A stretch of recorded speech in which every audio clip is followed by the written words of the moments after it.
A sociedade contemporânea, ela se apresenta como plural, porque cada vez mais convivem ao mesmo tempo pessoas, culturas, etnias, em gêneros diferentes. E mais do que isso, as mentalidades se entrecruzam.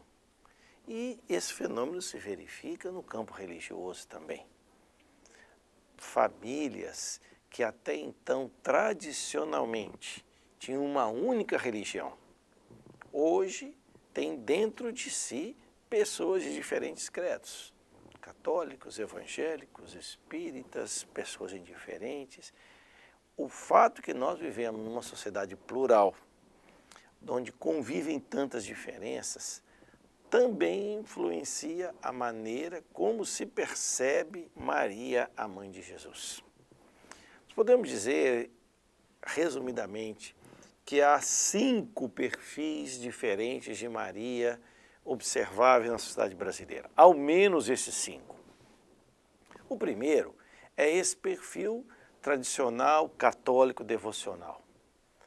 Nessa visão, Maria é fundamentalmente aquela mãe do céu, aquela mulher a santa, a qual o fiel recorre, reza para ela, pede as bênçãos. E é interessante observar que nesse perfil da Maria como a santa, como a mãe do céu, a proximidade de Maria com relação ao católico não reside no fato de ela ser uma pessoa como nós, mas reside no fato de que ela, estando naquele âmbito divino, é condescendente, então ela se volta para a gente, ouve as nossas preces, nos entende.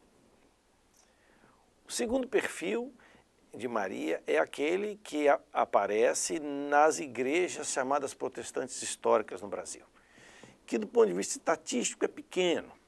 São aquelas igrejas como as luteranas, metodistas, alguns grupos clássicos, batistas, que têm um respeito à figura de Maria, a mãe de Jesus, reconhece valores na figura de Maria de Nazaré, mas não tem nenhuma relação cultual, porque dentro da visão do protestantismo clássico, Jesus é o único mediador e, portanto, nenhuma outra pessoa pode ser invocada a não ser Jesus.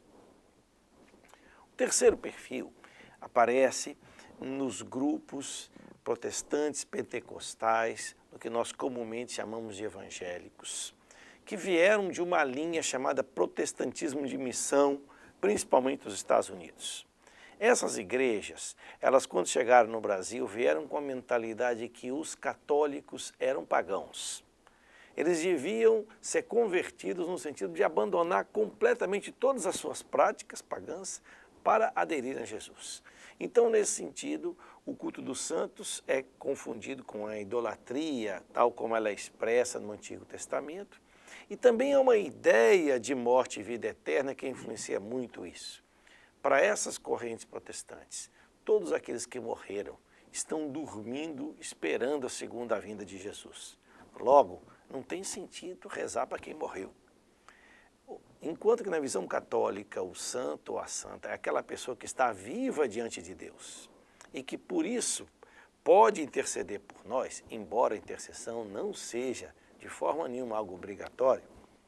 Nessa visão protestante, é impossível imaginar a intercessão e não somente isso, ela é algo negativo e perigosa. Há uma quarta grande tendência na sociedade brasileira, que é aquela que é fruto dessa mescla de um movimento religioso enorme.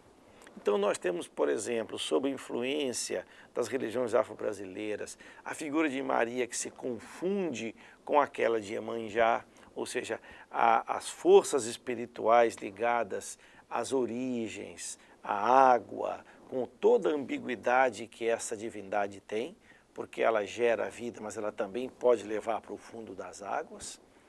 Temos essa religiosidade pós-cristã e pós-moderna que identifica em Maria aquele símbolo da deusa que foi reprimida nas religiões tradicionais. Então, esse perfil de Maria que está difuso, eclético na sociedade brasileira. E a gente encontra muitas pessoas de diferentes credos ou sem credo nenhum que têm uma grande admiração com a figura de Maria. Seja por essa figura simbólica, seja efetivamente para Maria de Nazaré.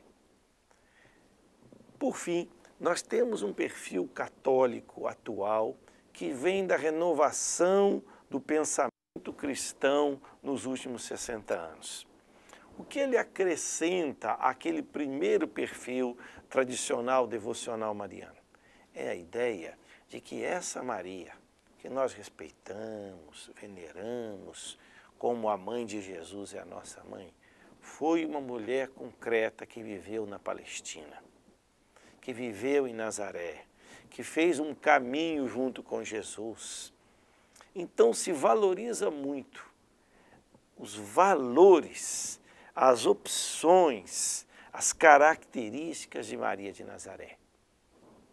Aquela mulher corajosa que faz uma opção de vida arriscada, que vive uma relação profunda com José no processo de educação de Jesus. A Maria como aquela mulher que proclama a força de Deus que atua na história em favor dos pobres, no cântico dela do Magnificat.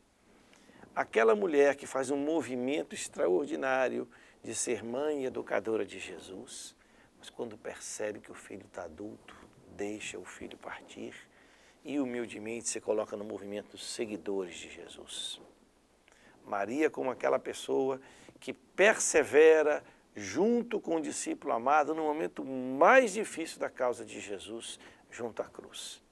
E aquela que, com a partida de Jesus, assume uma missão extraordinária de ser a mãe e a companheira da comunidade.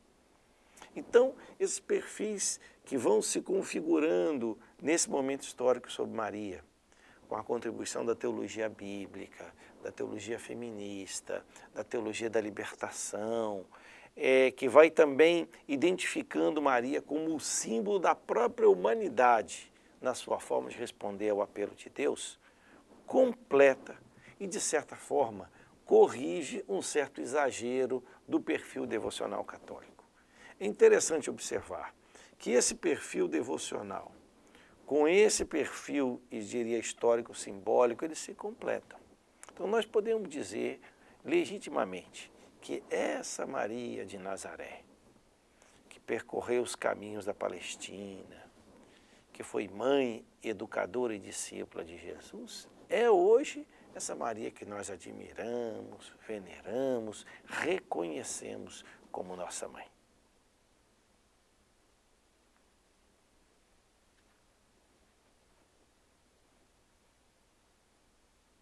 Bom, é o que eu falei aqui, é o que eu vou falar lá. Não, estou dizendo assim, uma síntese agora, a importância desse... Tá bom, para você fazer uma chamada lá, né?